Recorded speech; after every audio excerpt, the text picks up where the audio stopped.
Assalamualaikum warahmatullahi wabarakatuh. Salam sejahtera bagi kita semua. Shalom. Salam inovasi. Salam inovasi, Ibu Iren. Salam inovasi.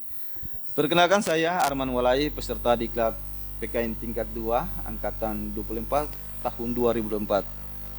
Ingin menyampaikan selamat datang Ibu Iren di podcast saya, podcast Bibi Baru.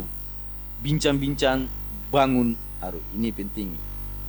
Dari judul saja sudah sangat seksi, ya. Tapi jangan diartikan bahwa Bibi Baru ini dengan konotasi yang sangat negatif, tidak. Tapi harus kita banyak untuk positive thinking, Ibu. Mindset harus kita positif. Nah, oleh sebab itu di hari ini, pada kesempatan ini kami akan membawa Ibu dalam perjalanan intelektual yang mendalam. Juga kami mengajak seluruh masyarakat untuk bisa berkolaborasi melalui implementasi proyek perubahan strategi implementasi bina inovasi pembangunan Aru. Saya sangat senang pada Ibu Iren yang telah hadir sebagai narasumber dan saya ingin menyapa selamat datang Ibu Iren, sehat? Alhamdulillah, puji Tuhan, Ibu sehat walafiat. Saat ini sehari-hari saya ingin perkenalkan bahwa Ibu Iren aktivitasnya sebagai sekretaris inspektorat. Ibu Iren dan para pemirsa yang kami hormati dan kami sayangi, saya ingin menggali sedikit ya Ibu Iren terkait dengan pandangan Ibu tentang inovasi. Dan bagaimana Ibu melihat perkembangan dan keberlanjutan setiap inovasi yang telah dilakukan di Kabupaten Kepulauan Aru ini selaku sekretaris inspektorat dalam hal ini di bidang pengawasan. Nah, kira-kira pandangan Ibu seperti apa? Silakan Ibu. Ya baik, terima kasih Pak Arman selaku host di saat ini. Pertama-tama beta menyampaikan Assalamualaikum warahmatullahi wabarakatuh. Waalaikumsalam Salam warahmatullahi sejahtera untuk wabarakatuh. kita semua, Shalom. Shalom. Ya beta mengucapkan terima kasih banyak karena pada hari ini bisa diundang dalam Bibi Baru Bincang-Bincang Aru di saat ini. Dan sebelum beta lebih lanjut berdiskusi dengan host kita yang paling ganteng hari ini, beta memperkenalkan diri dulu. Nama lengkap Rahel Adriana Gainauga Sirait. Tapi biasanya dipanggil orang tua Reni. Saya tidak tahu bahwa apa hubungan antara Reni dan Rahel ini, tapi itu sudah jadi kebiasaan.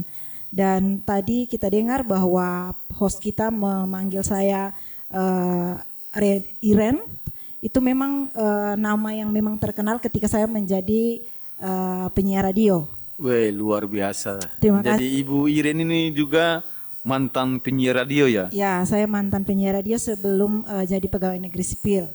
Terkait dengan apa yang disampaikan tadi, kita ingin menjawab sedikit terkait dengan inovasi daerah ini. Pandangan terkait inovasi daerah itu kita menjawab dan menyelesaikan masalah dari setiap masalah.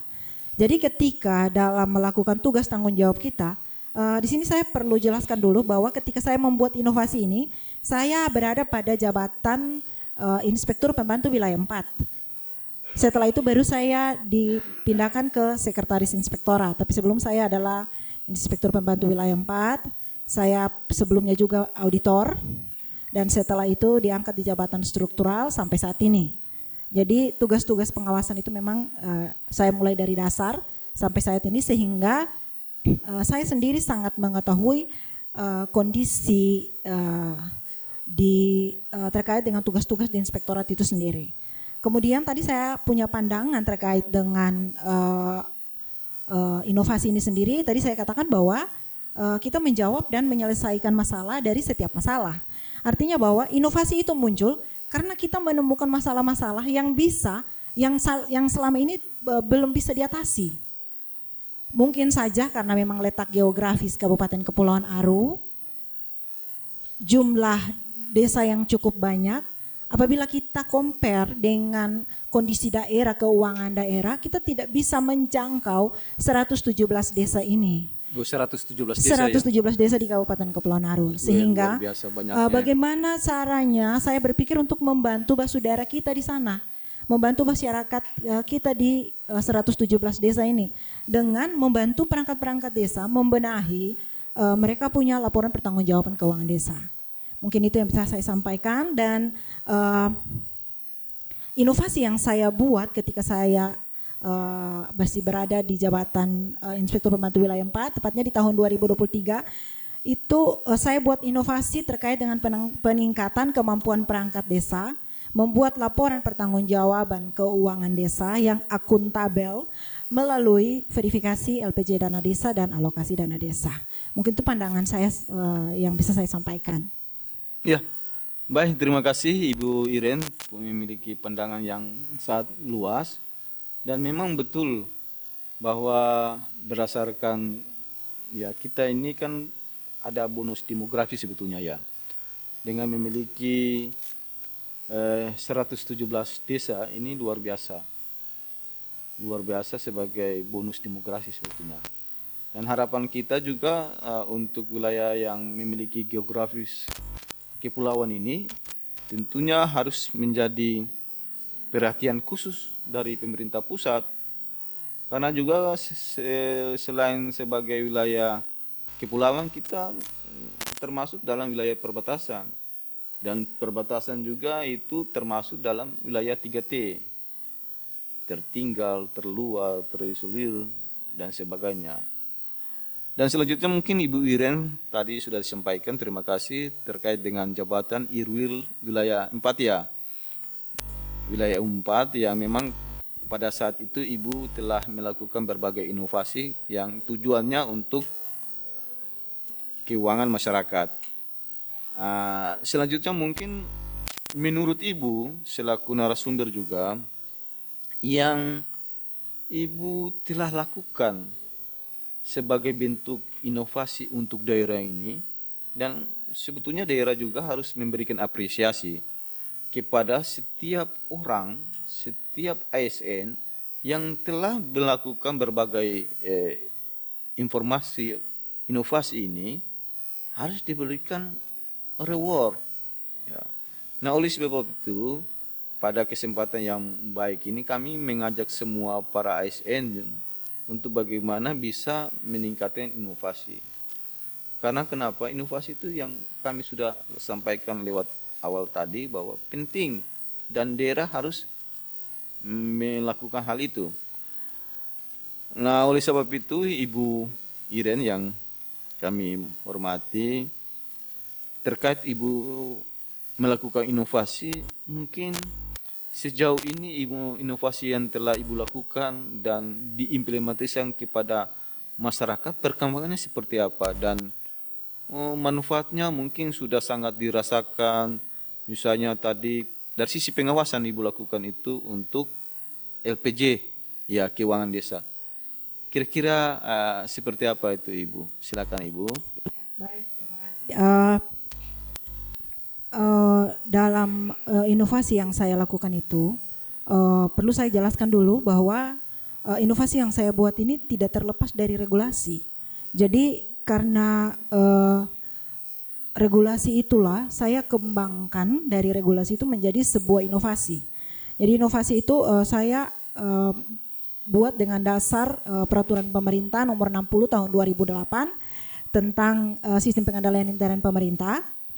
Pasal 48 ayat 1 itu terkait pengawasan intern sebagaimana dimaksud dalam pasal 47 ayat 2 huruf A, itu dilakukan oleh aparat pengawasan intern pemerintah.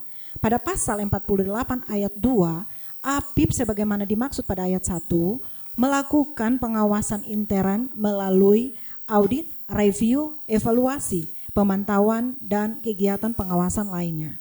Kemudian juga karena terkait dengan desa, saya tambahkan juga terkait dengan Permendagri nomor 73 tahun 2020 tentang pengawasan pengelolaan keuangan.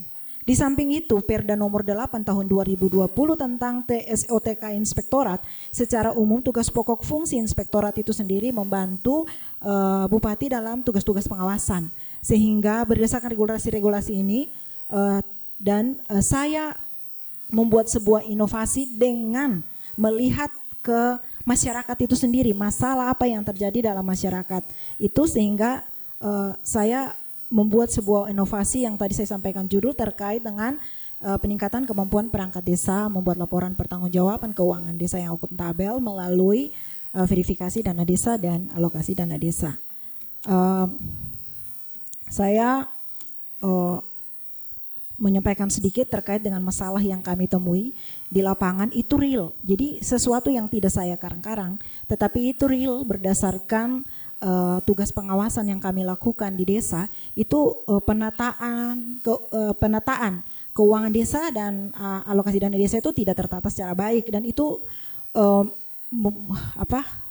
kalau kita lihat bahwa pekerjaan di lapangan itu bagus, tetapi secara administrasi itu memang masih tidak sesuai, sehingga itu yang memang saya pakai dasar-dasar itu untuk membantu desa itu sendiri. Kemudian kepala desa dan perangkat desa belum memiliki kemampuan yang memadai dalam membuat laporan pertanggungjawaban keuangan desa, karena memang kita lihat bahwa SDM mereka itu memang kita tidak bilang bahwa karena masih rendah karena memang mereka tidak mampu, bukan, tapi karena memang mereka tidak paham terkait dengan pengelolaan keuangan desa itu secara akuntan. Kemudian banyak pengaduan masyarakat ke inspektorat juga, bahkan juga selain inspektorat mereka juga melapor ke BPK, KPK maupun aparat penegak hukum yang lain. Contoh saja di tahun 2023 itu sendiri saya pernah menyelesaikan satu tugas itu dari atas permintaan Komisi Pemberantasan Korupsi terkait dengan percepatan penyelesaian pengaduan masyarakat. Itu contoh-contoh yang saya dapat sehingga inovasi ini terbentuk. Kemudian pajak yang dipungut kepala desa itu juga kadang tidak disetor ke negara, tapi malah digunakan untuk kepentingan pribadi. Kemudian dalam penggunaan anggaran desa itu juga mereka tidak transparan kepada masyarakat. Kemudian kepala kecamatan sendiri juga mengeluarkan rekomendasi untuk pencairan DDD itu, mereka tidak memverifikasi LPJ itu sendiri. Saya tidak tahu apakah memang karena SDM-nya memang mereka tidak paham terkait dengan pengelolaan keuangan anggaran desa itu sendiri, ataukah memang karena waktu yang terbatas untuk proses pencairan atau seperti apa, itu mungkin lebih tahu itu dari kecamatan itu sendiri. Tapi itu masalah-masalah yang saya dapat dari kondisi yang terjadi di 117 desa. Kita punya kendala yang paling besar bagi kami itu pertama keterbatasan SDM di inspektorat, karena kita punya auditor itu masih sangat sedikit. Ya tahun ini ada seleksi, mudah-mudahan kalau kita bisa mendapatkan 31 dari tes CPNS ini, berarti kita sudah bisa sesuai dengan standar yang ditetapkan di pusat bahwa kita harus memiliki minimal 42 sampai 46 auditor. Itu bisa membantu karena kita ada pada daerah letak geografis yang kepulauan, sehingga memang kita butuh banyak tenaga auditor. Kemudian selain itu juga yang paling penting itu anggaran, karena bagaimana kita mau melakukan pengawasan atau monitor, sekalipun monitor evaluasi atas pengelolaan dana desa itu sendiri. Ketika kita mau melakukan itu terbatas dengan anggaran, karena kita tahu bahwa kita ada daerah pulau-pulau dan memiliki operasional yang sangat besar.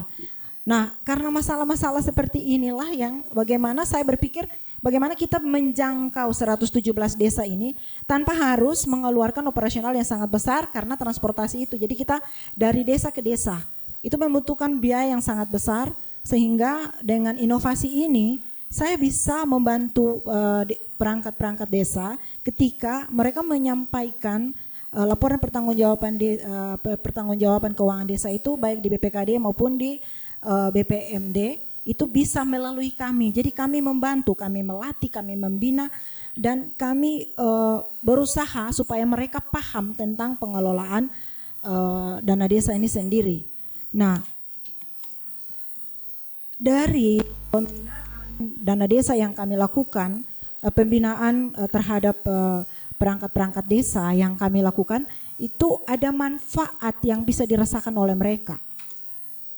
Manfaatnya itu penata usahaan keuangan itu dia lebih akuntabel. Jadi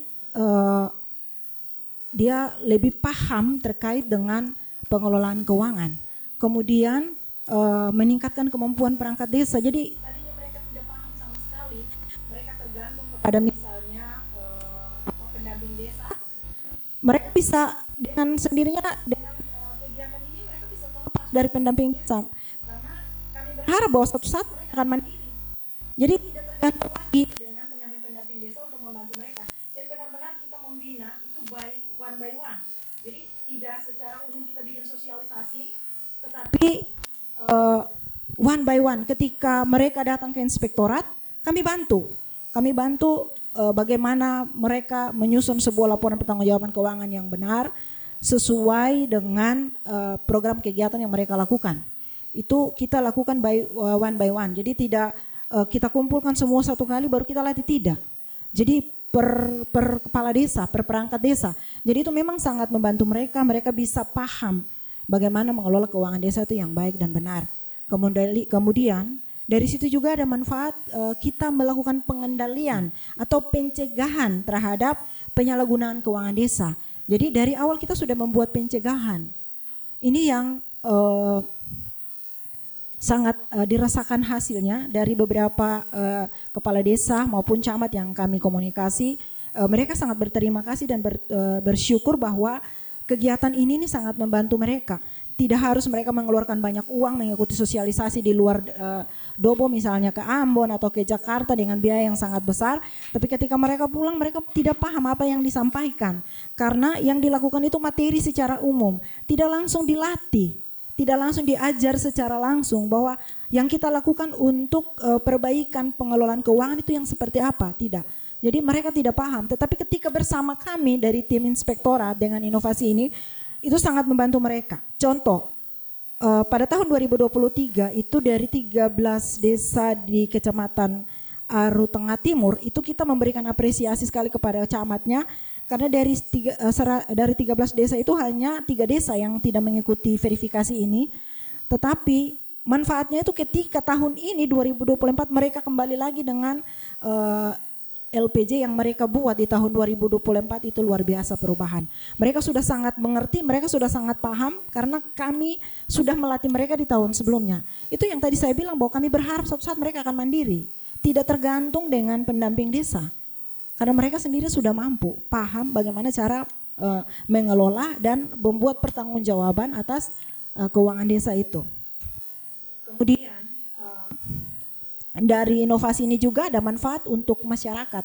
Jadi tidak hanya untuk perangkat desa, tapi manfaatnya untuk masyarakat itu pemanfaatan dana desa itu bisa sesuai dengan kebutuhan masyarakat. Jadi tepat sasaran sesuai dengan peruntukannya. Kami bisa mengarahkan mereka terkait dengan program-program strategis atau program-program prioritas yang dari pusat itu disampaikan kepada desa. Itu kami bisa mendampingi mereka, mengarahkan mereka bahwa program-program itu menjadi prioritas. Ketika dalam musyawarah desa itu bisa menjadi prioritas untuk dimasukkan di dalam mereka punya APBDes itu, sehingga itu bisa terakomodir. Manfaatnya itu ke masyarakat, kembali ke masyarakat.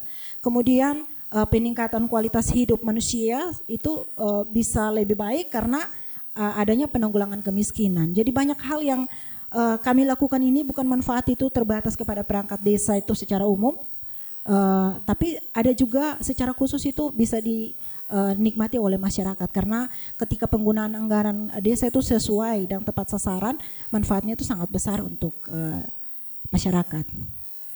Ya, baik Ibu Irian yang sudah sangat lugas sekali menjelaskan inovasi yang telah dilakukan, dan barangkali Ibu Irian yang saya tangkap terkait yang dengan penjelasan Ibu tadi bahwa inovasi yang dilakukan oleh Ibu itu itu terkait dengan peningkatan kemampuan perangkat desa dalam menyampaikan atau melaporkan pertanggungjawabkan keuangan desa.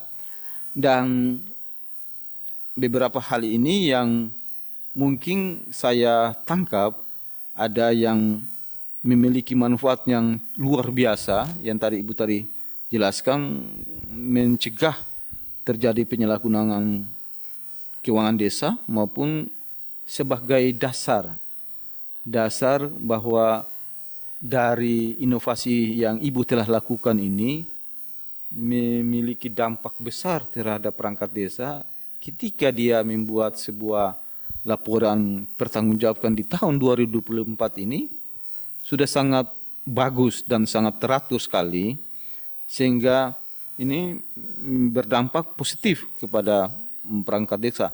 Namun dari penjelasan Ibu tadi juga banyak yang kendala yang dihadapi. Nah, bagaimana menata keuangan desa melalui sumber daya yang ada, baik itu sumber daya yang di desa maupun sumber daya manusia yang ada di OPD, terutama di inspektorat yang tadi Ibu sampaikan bahwa saat ini untuk yang memiliki sertifikat apa itu Ibu? Auditor yang memang saat ini masih kurang sekali di inspektorat. Nah, oleh sebab itu hari ini kami ingin untuk Ibu bisa mengharapkan banyak dari sebuah kegiatan-kegiatan yang dimana Ibu tadi sampaikan ada kendala sumber daya manusia dan yang paling penting itu anggaran Ibu. Nah, sejauh ini yang kami melihat data-data yang masuk terkait inovasi bahwa memang tidak jalan berbagai macam inovasi dilakukan. Ini juga menyangkut masalah anggaran. Sebetulnya masalah inovasi ini juga kan penting untuk keberlanjutannya.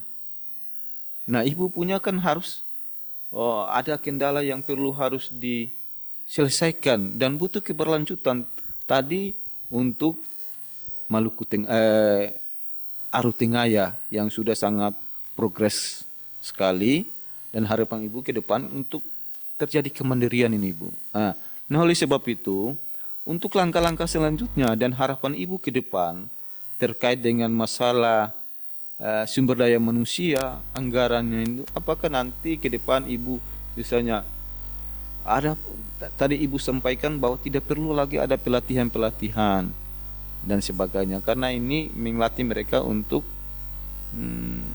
kemandirian.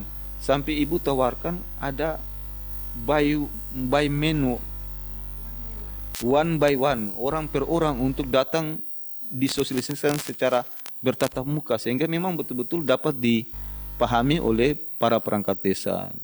Nah, harapan Ibu Bu terkait dengan kendala sumber daya manusia, anggaran dan keberlanjutan inovasi ini, harapan ke pemerintah daerah, harapan kepada UPD juga dan mungkin harapan kepada masyarakat. Harapan kepada masyarakat bahwa setiap inovasi itu membutuhkan adanya partisipasi masyarakat. Baik itu inovasi yang Ibu lakukan maupun yang lain. Nah, harapan Ibu ke depan seperti apa? Ya, baik, terima kasih. Tadi saya sudah jelaskan cukup banyak terkait dengan inovasi ini. Jadi saya lupa sampaikan bahwa inovasi ini selain manfaatnya untuk secara umum itu pemerintah daerah, secara khusus itu di desa, tetapi itu juga ada manfaat sendiri bagi inspektorat. Tahun 2023 inspektorat itu untuk auditor sendiri ketika proses naik pangkat itu dia masih menggunakan angka kredit. Sehingga dengan inovasi ini itu juga menjadi manfaat bagi auditor kami di inspektorat. Karena ketika mereka melakukan pendampingan melalui verifikasi atau pembinaan ini, maka ada nilai tambah untuk mereka dalam bentuk angka kredit tadi. Itu sebelum aturan ini dia berubah, lalu sekarang tidak lagi menggunakan angka kredit. Kemudian di inspektorat sendiri itu ada yang namanya peningkatan level kapabilitas APIP. Jadi ini secara nasional. secara nasional itu ada level-level untuk perbaikan sistem sendiri organisasi itu ada tingkatan sampai level 5. Dan secara nasional itu diharapkan bahwa inspektorat seluruh Indonesia harus berada pada level 3. Sehingga untuk peningkatan level kapabilitas APIP itu manfaat dari inovasi ini itu dipakai untuk peningkatan level kapabilitas APIP, yang mana dalam pemenuhan unsur-unsur yang disampaikan itu ada 6 unsur, salah satu itu peran dan layanan itu kita pakai inovasi ini untuk masuk memenuhi salah satu persyaratan dari indikator-indikator yang sudah disampaikan itu. Dan tahun kemarin itu ketika saya sekretaris, kami berupaya mengikuti program nasional ini untuk peningkatan kapabilitas APIP secara nasional. Kami berhasil dan kami sekarang berada di level 3 secara nasional. Nah, dari situ kita lihat manfaat bagi kami inspektorat.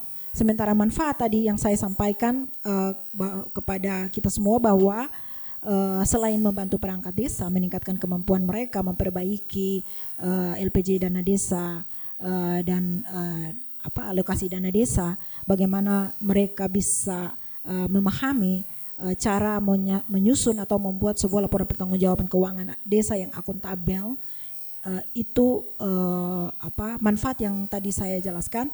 Kemudian bagaimana manfaat juga untuk masyarakat itu sendiri yang tadi sudah saya sampaikan sebelumnya, sehingga kegiatan ini keberlangsungannya itu tidak berhenti. Nah, bagaimana supaya keberlangsungan inovasi ini bisa berjalan terus dan tidak berhenti? Saya buatlah bersama dengan inspektorat tim, kami membuat keputusan Bupati itu tahun 2023 untuk kegiatan ini dilaksanakan pada saat jangka pendek. Kami membuat keputusan Bupati tahun 2023 itu terkait dengan pengawasan dan pertanggungjawaban pengelolaan keuangan desa. Kemudian ada yang kedua itu terkait nota kesepahaman. Jadi nota kesepahaman itu antara inspektorat, camat dan BPMD. Jadi di dalam nota kesepahaman atau MOU itu buat kesepakatan bahwa inspektorat akan membantu camat dan juga BPMD untuk bagaimana kita membina ini perangkat-perangkat desa, bagaimana memahami, bagaimana bisa mengetahui, bisa mempelajari cara yang tepat untuk menyusun sebuah laporan pertanggungjawaban keuangan desa yang benar-benar baik dan benar atau akuntabel itu. Kemudian selain nota kesepahaman yang kami buat ini untuk jangka menengah supaya dia berkelanjutan dan tidak berhenti pada saat jangka pendek karena keputusan Bupati itu berlaku 1 tahun, kami buat dalam peraturan Bupati. Jadi peraturan Bupati itu nomor 28 tahun 2023 itu kami buat masih sama tentang pembinaan dan pengawasan pengelolaan keuangan yang secara yuridis itu dia tertuang dalam peraturan pemerintah nomor 80 tahun 2008 itu. Kemudian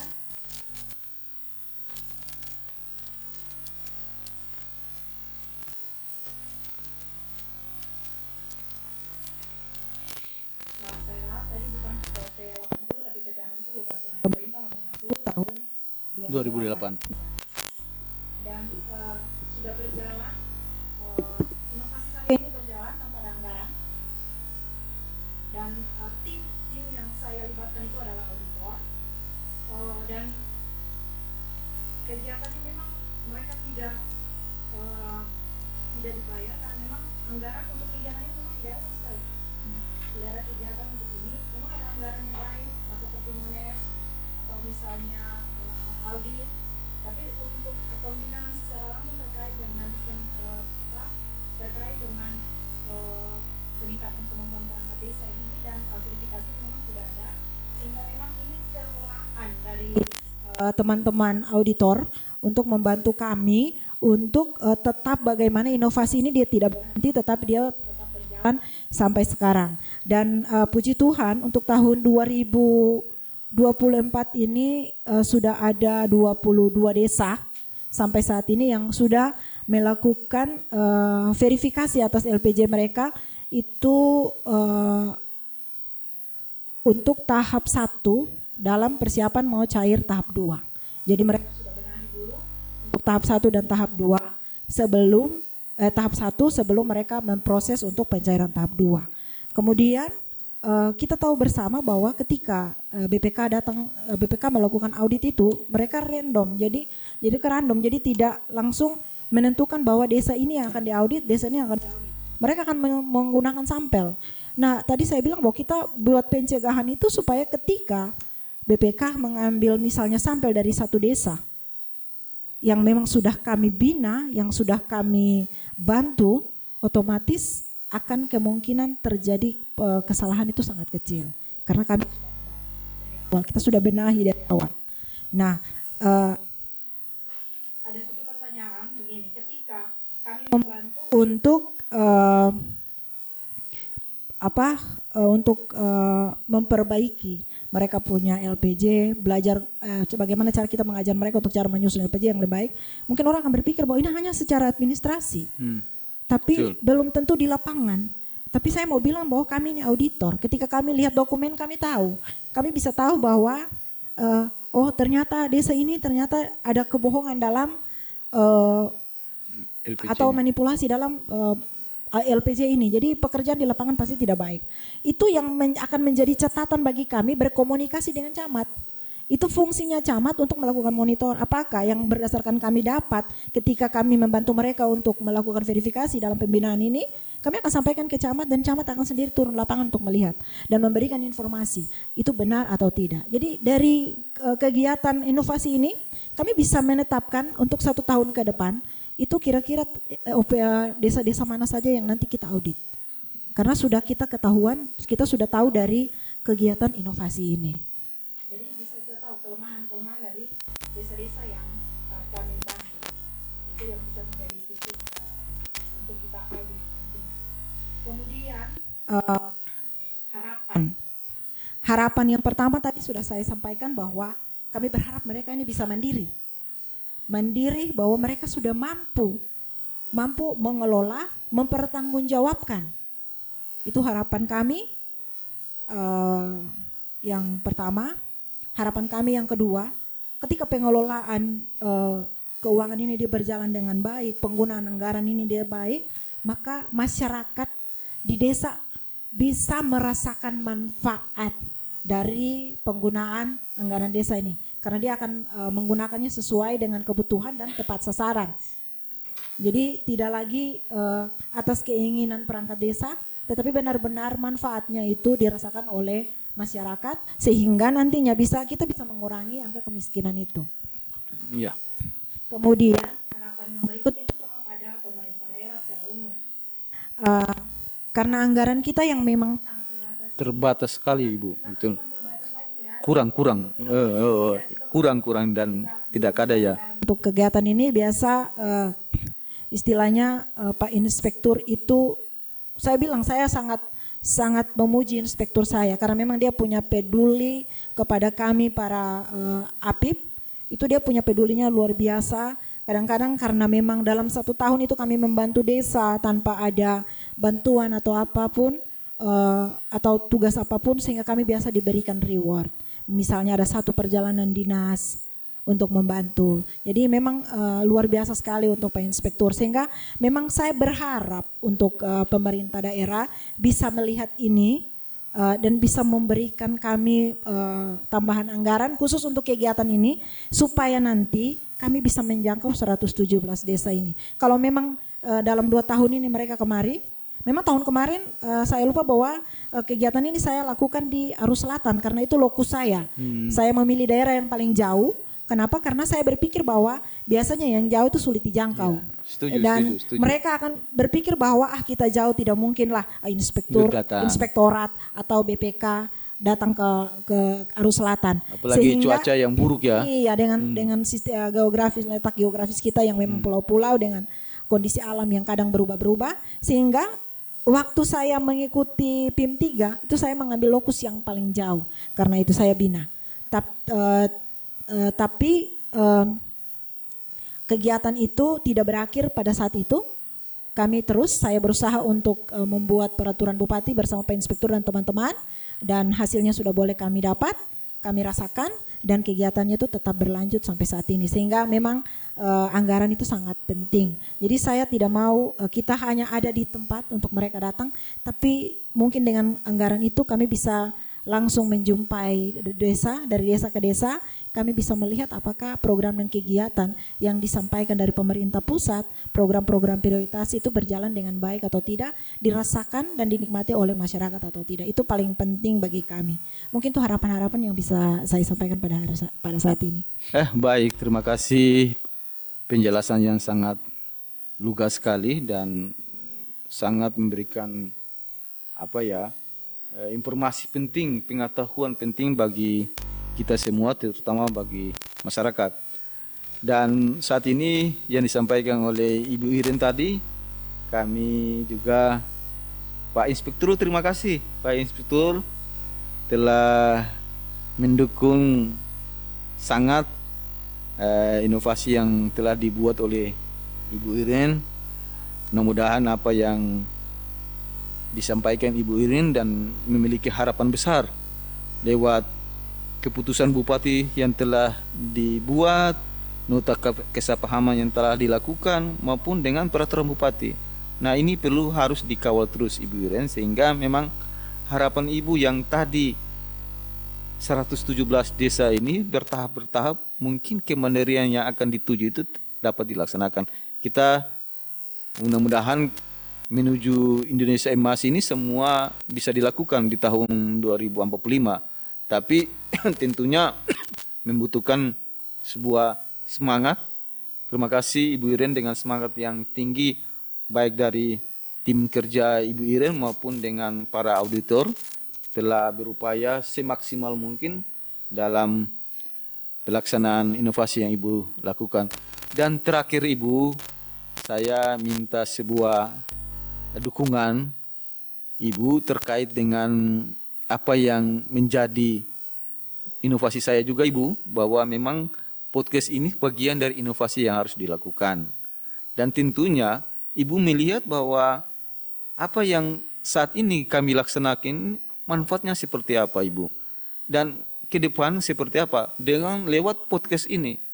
Jadi kita bincang-bincang membangun Arwin ini bukan hanya nanti menghadirkan Ibu sebetulnya, tetapi kita mengharapkan tuh ke depan untuk misalnya teman-teman OPD, rekan-rekan OPD yang memiliki visi misi inovasi harus juga menyampaikan banyak hal yang perlu dijelaskan oleh setiap OPD.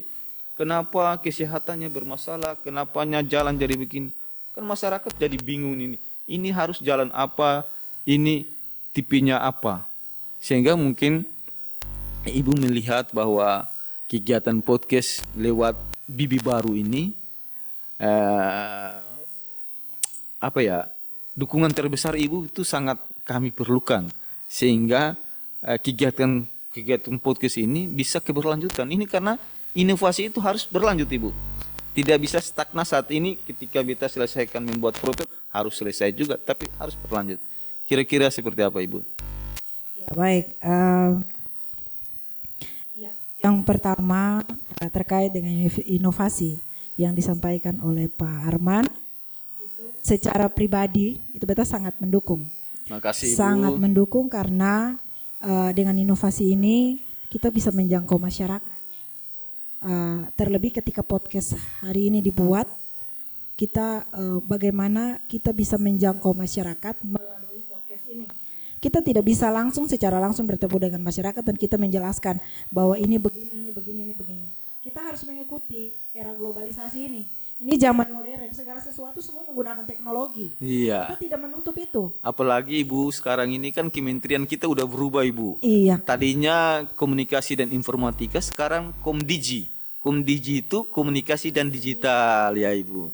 Jadi di era digital ini segala sesuatu itu dimudahkan. Hanya bagaimana kita kembali ke personal itu, bagaimana dia bisa menggunakan digital itu secara baik. Jadi ketika lewat bincang-bincang ini kita bisa langsung menjumpai masyarakat, menyampaikan apa yang kami buat di masing-masing organisasi, itu bisa disampaikan lewat podcast ini. Tapi saran saya harus misalnya semacam aplikasi wadah bagaimana masyarakat bisa menyampaikan unek-unek mereka lewat wadah itu, sehingga kita bisa jadikan itu satu persoalan yang benar-benar penting dan kita bisa menjawab itu kepada masyarakat lewat pekerjaan kita dan bisa kita sampaikan melalui podcast seperti begini. Jadi informasi itu mereka bisa dapat melalui di era digital ini melalui berbagai media sosial, bahwa kita sudah melakukan ini, kita sudah menjawab setiap masukan-masukan yang disampaikan oleh masyarakat melalui wadah yang nanti kita buat. Itu saran yang mungkin saya sampaikan kepada Pak Arman dan juga teman-teman nanti di Dinas Kominfo, sehingga podcast ini tidak hanya hari ini saja, tetapi bisa berlangsung terus-menerus sehingga mudah kita menjangkau masyarakat. Kemudian saya membuka diri ketika memang kapan saja saya diundang untuk berbagi. Luar biasa, terima kasih Ibu. Saya bersedia selama saya punya waktu, itu masih ada dan selalu diberikan oleh Tuhan. Amin. Apa salahnya saya berbuat baik untuk daerah saya sendiri? Saya mau terbaik untuk daerah saya. Dan selaku Putri Sarkwarisa, saya ingin daerah saya bisa berkembang, maju dan bisa bersaing dengan daerah lain. Mungkin itu harapan yang paling penting bagi saya, karena ketika daerah kami bisa bersaing dengan daerah-daerah lain, apalagi kalau inovasi saya ini didukung dan itu sangat membantu desa-desa, dan inovasi saya ini berhasil suatu saat kita memandirikan perangkat-perangkat desa dan manfaatnya dirasakan oleh masyarakat. Itu akan menjadi satu kebanggaan bagi saya secara pribadi sebagai seorang Putri Sarkwarisa, dan secara umum saya bisa membagi apa yang saya buat ini bagi pemanfaatan masyarakat di desa. Kalau kita bicara sama kota, di kota secara umum masyarakat kota sudah cukup baik, mereka sudah maju dan mungkin kita hanya butuh sedikit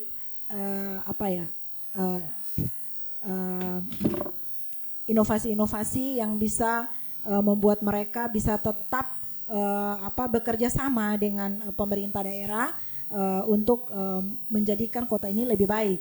Tetapi keprihatinan kami itu tetap ada pada desa. Itu yang saya sangat berharap supaya dengan kegiatan ini juga bisa membantu kami bisa menjangkau 117 desa ini untuk lebih baik lagi. Mungkin itu yang bisa disampaikan. Iya, baik. Terima kasih Ibu Iren atas saran masukan yang telah diberikan untuk podcast ini ke depan seperti apa. Dan tadi Ibu sudah sampaikan, mudah-mudahan harapan kita tetap sama, yaitu memiliki komitmen yang sama juga untuk bagaimana membangun inovasi ke depan. Dan tentunya harapan Ibu bahwa pembangunan itu bukan dimulai dari kota, tapi pembangunan itu harus dimulai dari desa. Ibu mau sampaikan sesuatu? Silakan Ibu. Saya demikian sudah saya jelaskan. Nanti lebih terinci itu nanti pada saat besok hari ketika ada dalam perlombaan, saya akan mempresentasikan mungkin lebih baik. Saya mohon doanya semua. Amin, amin. Dari kita semua untuk saya. Mungkin itu yang bisa saya sampaikan. Ya, terima kasih Ibu. Billahi wa taufiq wal hidayah. Wassalamualaikum warahmatullahi wabarakatuh. Dan Ibu, kita salam inovasi. Salam inovasi menuju Indonesia maju. Salam inovasi menuju Indonesia maju. Indonesia Emas. Terima kasih Ibu.